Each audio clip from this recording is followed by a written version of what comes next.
你有没有想过为什么？有的人一生下来，身上就带着这些奇奇怪怪的印记，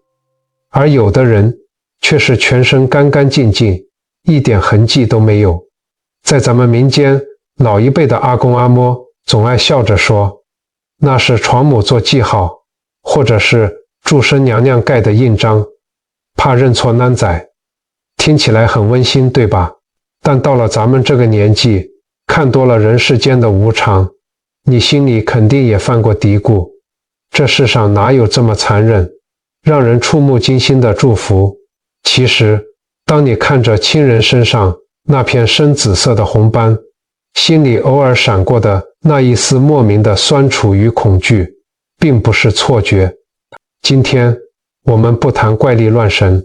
我想邀请你把心静下来，跟着我一起走进灵魂的深处，去揭开一个会打破你几十年认知的生命真相。胎记其实是你灵魂前世忘记抚平的伤口。看完今天的内容，你不仅能学会如何解读身上8种常见胎记背后的因果密码，更能掌握3个不花1毛钱的微行动。从今晚开始，真正化解你与家人之间那些解不开的累世恩怨，让余生越活越轻盈，越走越有福报。那是一道前世的疤痕，跟着我们穿越了千山万水，来到了今生。说到前世今生，很多人马上会想到民间传说里的孟婆汤。大家都说，人走的时候，到了阴曹地府，喝下一碗孟婆汤，前世的恩怨情仇就忘得一干二净了，然后清清白白的去投胎。如果真的是这样，那为什么还会有胎记？为什么还会有人生来就对某些事物有着莫名的恐惧，或是天生就带着某种不可思议的才华？在佛学里，我们不讲孟婆汤，我们讲一个更深层也更真实的概念，叫做神识与业力。为了让大家听得明白，我们不要用太艰涩的佛经名词。我们打个比方，各位师兄师姐，你可以把我们这辈子的生命想象成是租房子，等到呼吸停止，心脏不跳了，就代表租约到期，我们必须得搬家。搬家时，金钱、车子、地位，甚至这副肉身，这些笨重的家具，你一样都带不走。真正搬去新家的是那个无形无相的主人，在佛法里，我们称之为神识，也就是灵魂。神识搬家时，会随身带着一个看不见的小行李箱，里面装满了我们这辈子的记忆、执着以及造下的善恶因果。佛法把这些统称为业力种子，它就像一颗小小的硬碟，记录着灵魂最深处的感受。如果一个人寿终正寝，心无挂碍，他的业力种子就是平静柔和的。换个新肉身，就像换件新衣服，干干净净，了无痕迹。可是人生无常，如果上一辈子是遭遇意外或严重创伤而死的呢？比如战乱中被刀剑刺中，遭遇大火，或是满怀巨大的委屈与怨恨离开。在临终那一刻，那种撕心裂肺的痛楚、极度的恐惧与不甘心，会瞬间浓缩成一颗极度沉重的业力种子，深深烙印在神识里。肉身虽然毁灭了，痛觉却被灵魂记住了。当这个神识带着沉重的种子进入母亲子宫，孕育新肉身时，恐惧的磁场就会干扰新身体细胞的生长。于是，在前世致命伤的同一个部位，今生就会长出深色的条纹或是大面积的红斑。所以，胎记从来不是无缘无故长出来的，它是灵魂在向我们诉说一段过去的故事。我曾经受过很深很深的伤，我还没有忘记，我还没有放下。所以，各位师兄师姐，胎记从来都不是无缘无故长出来的。它不是上帝的惩罚，也不是神明的印章，它是灵魂在向我们诉说一段过去的故事。它在告诉我们，我曾经受过很深很深的伤，我还没有忘记，我还没有放下。我们凡夫俗子总是执着，执着于爱，执着于恨，执着于那些我们以为永远过不去的坎。这些放不下的执着就这样化成了肉身上的印记，跟着我们来到了今生。看懂了这一点，当你在看着自己或别人身上的胎记时，你的心里就不会只有好奇，而是会生出一种深深的慈悲，因为你知道那是一个受过伤的灵魂，在今生依然渴望着被疗愈、被理解。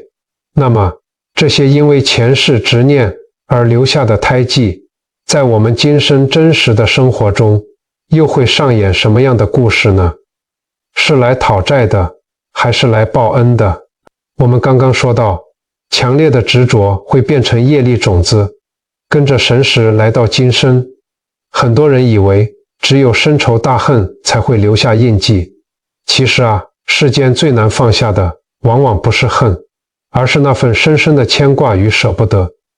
在咱们南部的传统市场里，曾经发生过这样一个真实的故事。市场里有一位卖菜的阿嬷，大家都叫他阿贵婶。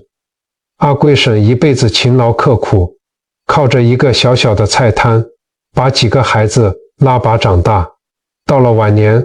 儿子结了婚，媳妇也怀孕了。阿贵婶每天看着媳妇挺着大肚子，心里别提有多高兴了，逢人就笑着说：“我要抱金孙了啦！”可是就在媳妇快要生产的前几个月，意外发生了。那天清晨，阿贵婶在厨房里熬着大骨汤，想给媳妇补补身子，一不小心，滚烫的一大锅热汤整个打翻，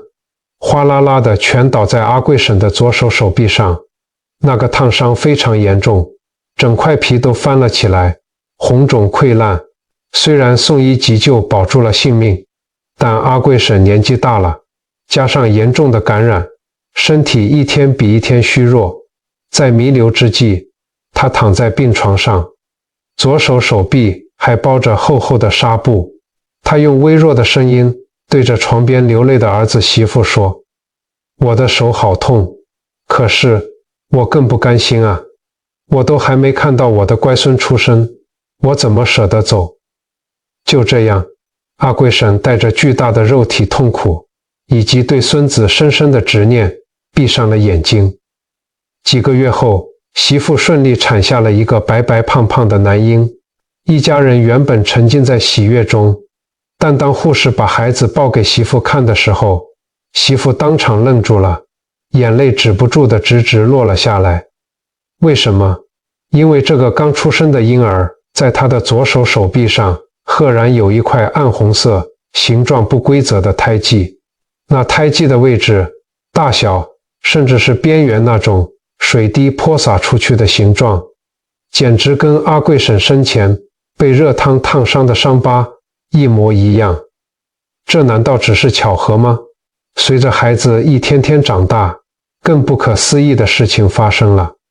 这孩子到了3、4岁，刚刚学会讲话没多久。有一天，他在客厅玩着玩具，嘴里竟然无意识地哼着旋律。媳妇仔细一听，整个人起了满身鸡皮疙瘩。孩子哼的是一首非常老旧的佛曲调子，那是以前阿贵婶顾菜摊的时候随身带着一台小收音机，每天从早放到晚的曲子。媳妇从来没有放过这首歌给孩子听。这孩子是从哪里学来的？有一次，孩子指着自己手臂上的红色胎记，天真地问妈妈：“妈妈，我这里以前好痛好痛哦，现在不会痛了。”媳妇听了，紧紧抱住孩子，泣不成声。她知道，这不是什么神明做的记号，这是婆婆的灵魂回来了。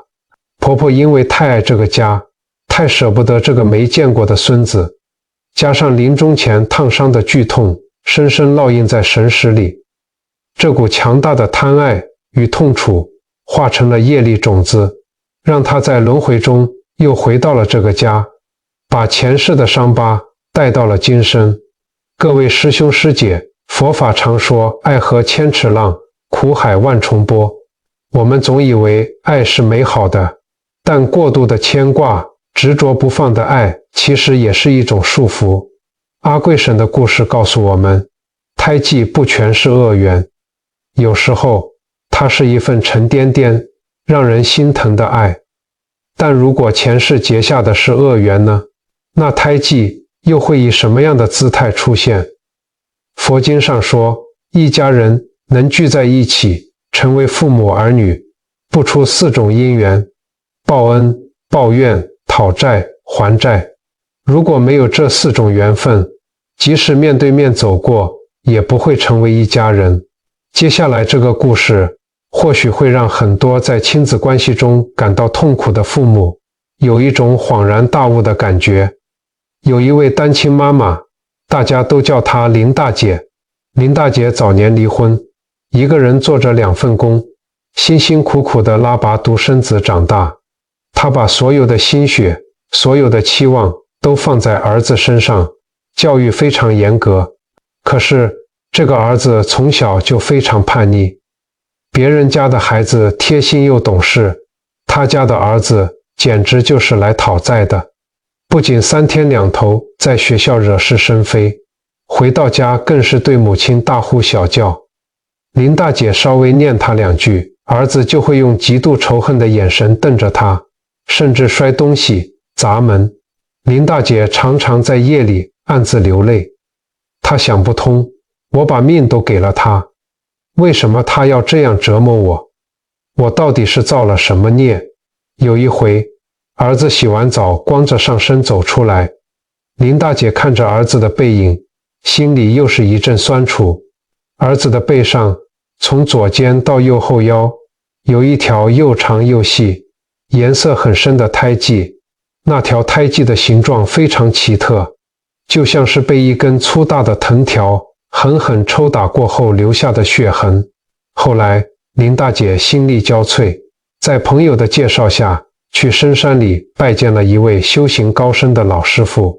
林大姐跪在佛前，哭着向师傅诉说自己的委屈，并提到了儿子背上那道奇怪的胎记。老师傅闭着眼睛，静静地听完，叹了一口气说：阿弥陀佛，女菩萨，你这儿子是来讨债的，他背上那道印记就是你们前世结下恶缘的戒具啊。师父娓娓道来，原来在很久很久以前的某一世，林大姐是一位家境富裕但脾气非常暴躁苛刻的东家，而她现在的儿子当时是她家里的一个长工，那个长工为她做牛做马，稍微做错一点事就会遭到严厉的打骂。有一次，长工不小心打破了一个贵重的花瓶，东家勃然大怒，命人把长工绑起来，用粗大的藤条狠狠地抽打。那毫不留情的一鞭重重地抽在长工的背上，皮开肉绽。长工带着极大的恐惧、屈辱和深深的怨恨，最后伤重不治死了。那一鞭的痛，那满腔的恨，深深地刻在了长工的神识里。经过了100千回的轮回，因果的牵引，让这个带着怨恨神识的灵魂投胎成了林大姐的儿子。他背上的那条胎记，就是前世那一记藤条留下的印记。他今生对母亲的叛逆、仇恨与折磨，就是来讨回前世那笔算不清的血债。听到这里，林大姐整个人瘫软在地，泪如雨下。她终于明白，为什么儿子看她的眼神总带着一股莫名的敌意。她也终于明白，世间没有无缘无故的爱恨，所有的委屈，原来都是自己曾经种下的因。师父慈悲地看着她，说：女菩萨，既然知道了因果，就不要再怨了。他对你发脾气，你就在心里默默念一句阿弥陀佛，告诉自己，这是我欠他的，我现在欢喜还，打不还手，骂不还口。你的念头转了，这笔债慢慢也就还清了。从那天起，林大姐不再用打骂的方式管教儿子。每当儿子又开始无理取闹时，她不再对骂，而是平静地看着他，在心里默默地为他祈福，忏悔自己过去的业障。说也奇怪，几年下来，儿子背上的那道胎记颜色竟然慢慢变淡了，而儿子的脾气也奇迹般地变得柔和许多，母子关系终于迎来了破冰的曙光。各位师兄师姐，看到这里，你是不是对胎记有了截然不同的体会呢？它是一张前世的借据，也是一个解开今生纠结的线索。其实，除了父母与儿女之间的业力，我们这辈子最难解、最纠缠的缘分，往往是睡在我们身边的另一半，也就是夫妻。俗话说，100年修得同船渡，1000年修得共枕眠。但是很多长辈到了晚年都会感叹，这哪里是修来的福气，简直是前世相欠债。我们社区里有一对老夫妻，大家叫他们建国伯和阿春姨。他们结婚40多年了，可以说是吵了40多年。建国伯脾气很冲，动不动就摔东西骂人。阿春姨也是个烈性子，嘴巴不饶人。两个人只要一开口，就像是仇人见面一样，分外眼红。阿春姨的心口上，也就是靠近心脏的位置，有一个很特别的胎记。那个胎记不大，大概就像是一枚50元硬币，颜色暗红，形状尖尖的，有点像是一个箭头的印子。阿春姨常跟邻居抱怨，说她只要跟建国伯吵架，气到浑身发抖的时候，心口那个胎记的位置就会有一种锥心刺骨的痛，痛到她喘不过气来。一开始大家都劝她去看心脏科，可是去大医院检查了好几次，医生都说心脏没问题，血管也没阻塞，只能解释说是情绪太激动引起的自律神经失调。但是阿春姨自己心里清楚，那种痛不像是一般的生病，反而像是有什么东西深深扎进肉里，拔不出来的那种痛楚。阿春姨每天晚上睡觉前，都会摸着那个箭头形状的胎记，回想自己这大半辈子的委屈。她总觉得自己上辈子一定是造了什么孽，这辈子才会嫁给这样一个脾气暴躁的丈夫。她的心里充满了怨恨，而这种怨恨就像是毒药一样，一点一滴地侵蚀着她的身体健康。后来阿春姨心里实在太苦了，就在街坊的引荐下，去了一间很清幽的佛寺，参加了里面的念佛共修会。带领共修的是一位年纪很大、非常慈悲的老师傅。有一次共修结束后，阿春姨忍不住跪在佛像前大哭，把这40多年来婚姻里的委屈，还有心口上那种莫名其妙的剧痛，全都跟老师傅说了。老师傅听完，轻轻拍了拍阿春姨的肩膀，叹了一口气说：阿弥陀佛，女菩萨，夫妻是缘，善缘恶缘，无缘不聚。你心口上的那个印记，还有你发脾气时的那种痛，其实都是神识在提醒你，这是一笔还没算完的旧账啊。老师傅慢慢地为他开示，原来在过去的某一世，阿春姨和建国伯并不是夫妻，而是生意场上互相竞争，甚至有着深仇大恨的死对头。在一次激烈的冲突中，对方暗中放了一支冷箭，那支锐利的箭不偏不倚地射中了阿春姨的心口。阿春姨当时带着极大的愤怒、不甘心，以及心脏被刺穿的剧痛，倒在血泊中死去了。因为那个恨意太深，那个痛觉太强烈，这个业力种子就深深种在了阿春姨的神识里。到了今生，因果流转，为了化解这段仇恨，老天爷把他们安排成了一家人，成为了夫妻。建国伯今生对他的那些无理取闹、暴躁脾气，其实就是前世那股恶缘的延续。而阿春怡心口上的那个箭头形状的胎记，就是前世那只冷箭留下的伤疤。每当他们互相指责、怨恨升起的时候，前世的业力就会被启动，阿春怡的神识就会回忆起那种被剑刺穿的痛苦，所以肉身上才会感觉到锥心刺骨的痛。阿春怡听完，整个人都呆住了。她摸着自己心口上的胎记，眼泪止不住地流。她问师父：那我该怎么办？难道我要痛一辈子，被他折磨一辈子吗？师父慈悲地说：女菩萨，解铃还须系铃人，这支箭是他射的，但能不能拔出来，却在你自己的念头之间。因果定律是宇宙最公平的法则，欠了就得还。你今生嫁给他，伺候他，忍受他的脾气，这就是在还前世的命债。如果你每次都跟他对骂，心里充满怨恨，那就是在旧债上面又添了新债，这辈子还不完，下辈子还要继续纠缠。师父教给他一个转念的方法。师父说，下次他在对你发脾气的时候，你千万不要还嘴，也不要生闷气，你就摸着你心口的那个胎记，在心里默默地对他说：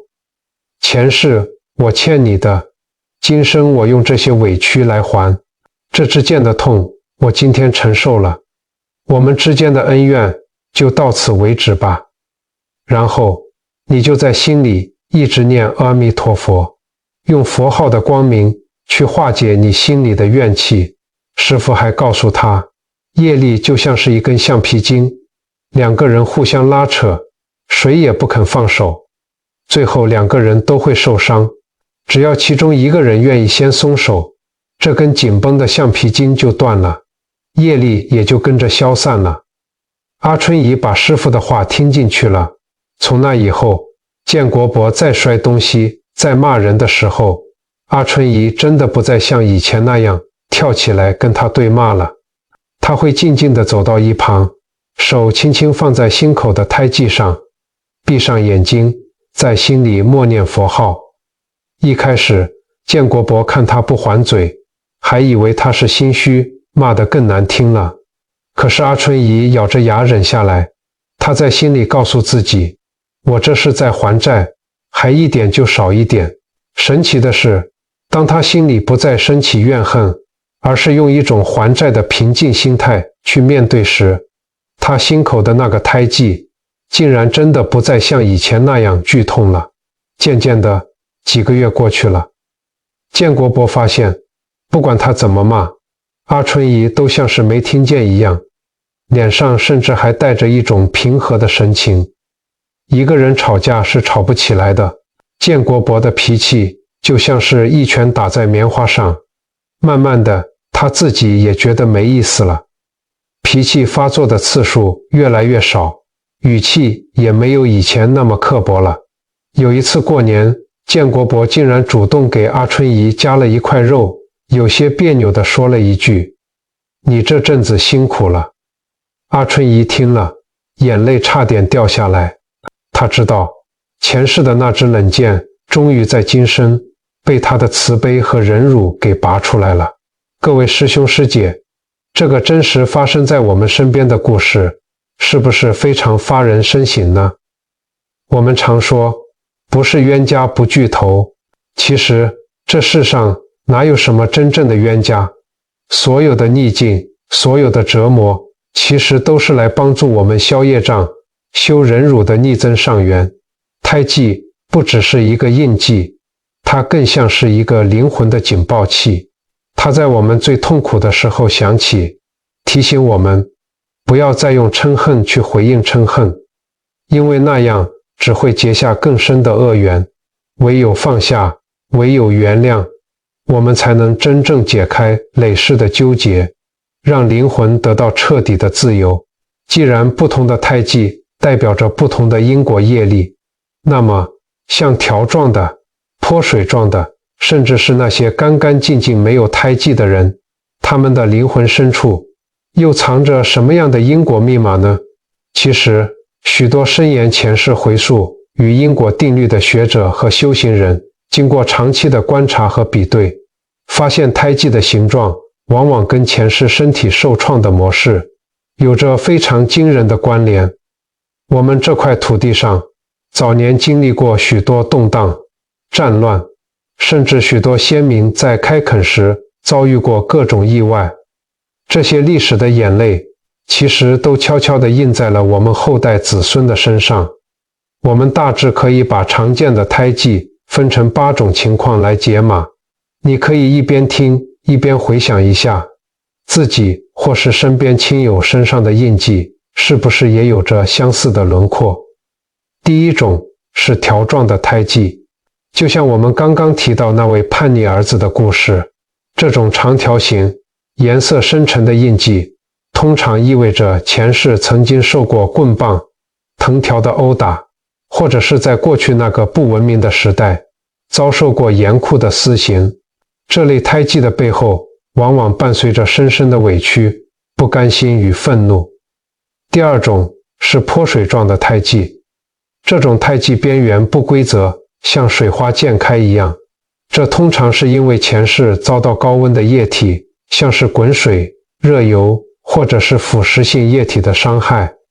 就像那位市场卖菜的阿嬷一样，有时候如果一个人前世造了很重的杀业，那些被伤害的生灵的怨气也会化作这种像血迹飞溅一样的斑块，跟着他来到今生，提醒他要好好忏悔。第三种是深深凹陷的块状胎记，有些人的胎记不是平的，而是像一个坑洞一样凹下去，这往往是因为前世遭遇了异物刺入。比如我们早年农业社会，有人在山上打猎掉进了陷阱，被尖锐的竹子或利器刺穿，或者是在战场上被刀剑深深刺入身体，那种刺骨的痛楚让今生的肌肉组织在生长时产生了萎缩与记忆。第四种是小圆点状的胎记，这种胎记小小的，但颜色很深，在许多因果调查的案例中发现，这往往跟前世遭受火器、枪炮的伤害有关。那种瞬间穿透身体的致命伤，把灵魂的震惊与恐惧浓缩成了这一个小小的圆点。第五种是不规则的大面积胎记，很多时候这会呈现大片的红斑或黑斑，这通常代表着前世曾经遭遇过无情的大火，被困在火海中的那种窒息与绝望，是非常可怕的业力种子。第六种是细细长长的线状胎记，这跟被棍棒打伤的粗条纹不同，它很细，就像是用笔画上去的一样，这通常是前世受到极为锋利的刀剑划伤所留下的痕迹。第七种比较特别，是长在左右肩膀上的胎记。在修行人的眼里，肩膀代表着承担，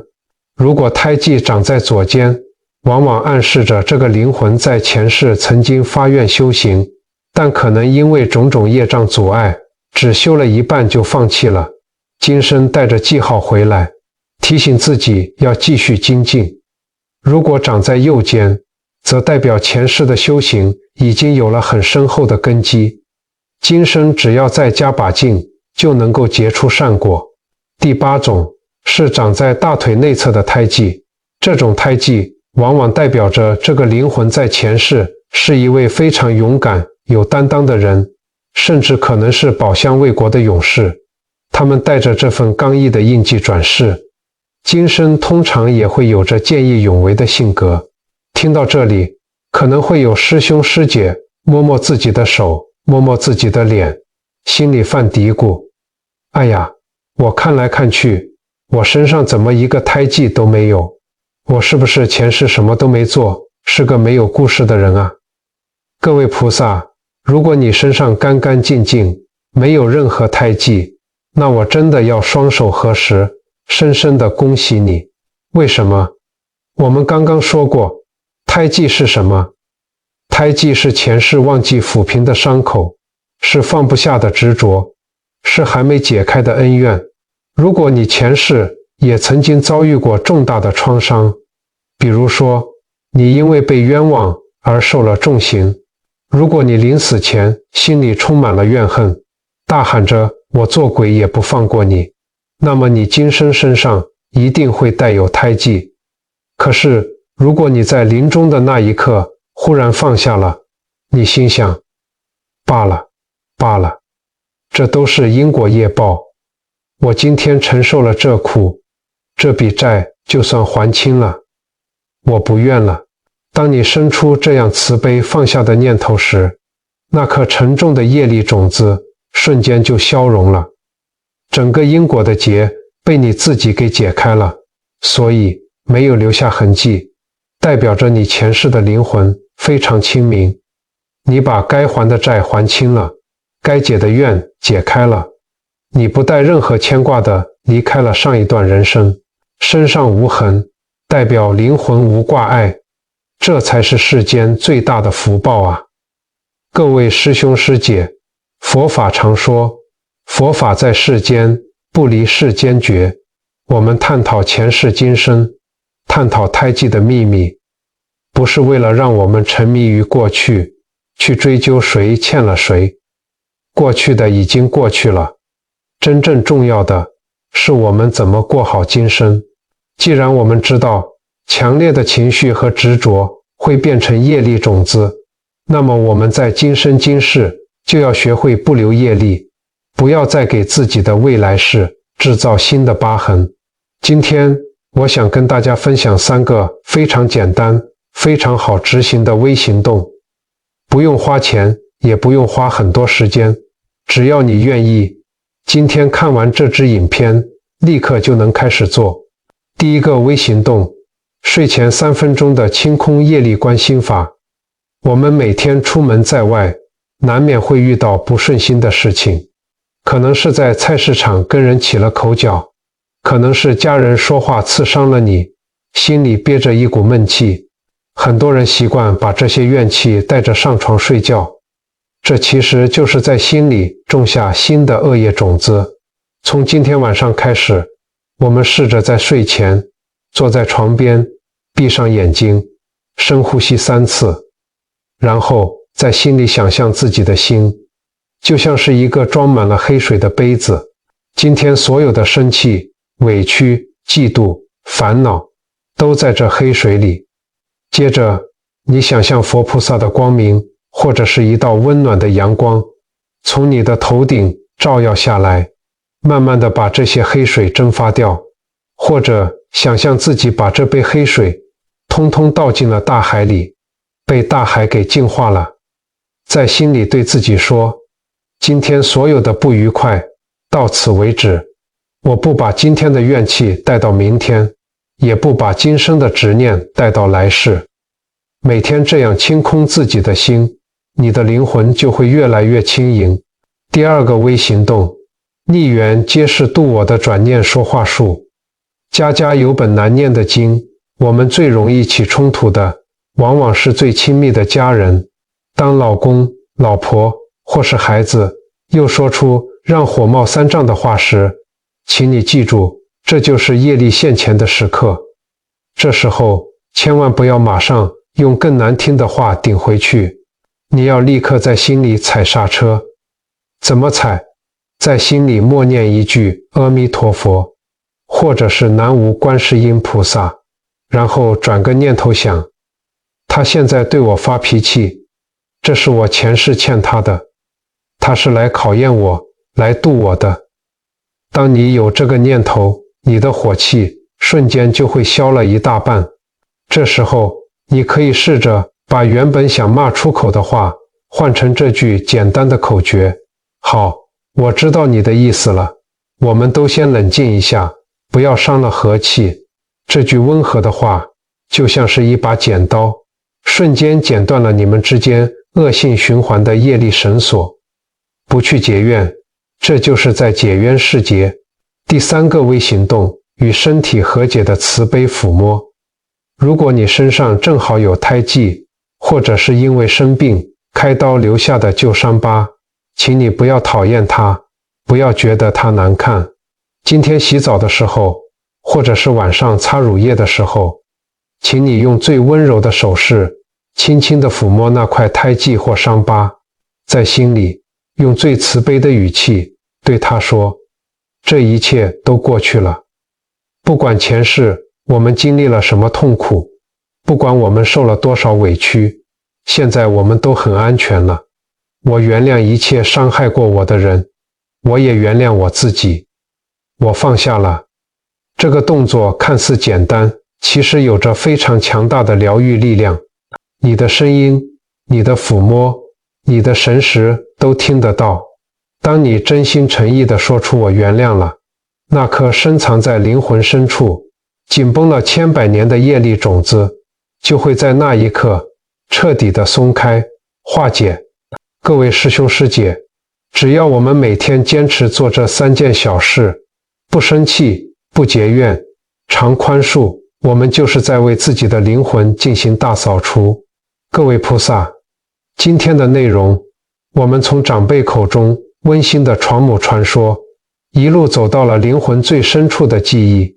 古大德常常感叹一句真理：万般带不走，唯有业随身。这句话听起来好像很沉重，但其实它充满了无比的希望。为什么呢？因为业不只有恶业，还有善业啊！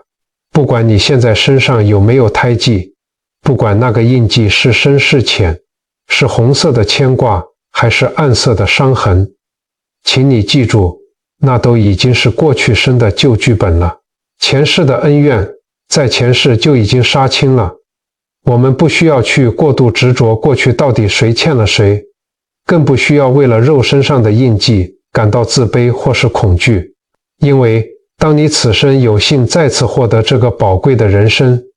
当你此时此刻愿意静下心来，坐在荧幕前听完这一段关于因果与放下的分享，这就代表着你的神识已经准备好，要迎来真正的觉醒与解脱了。过去的业力或许在我们的皮囊上留下了痕迹，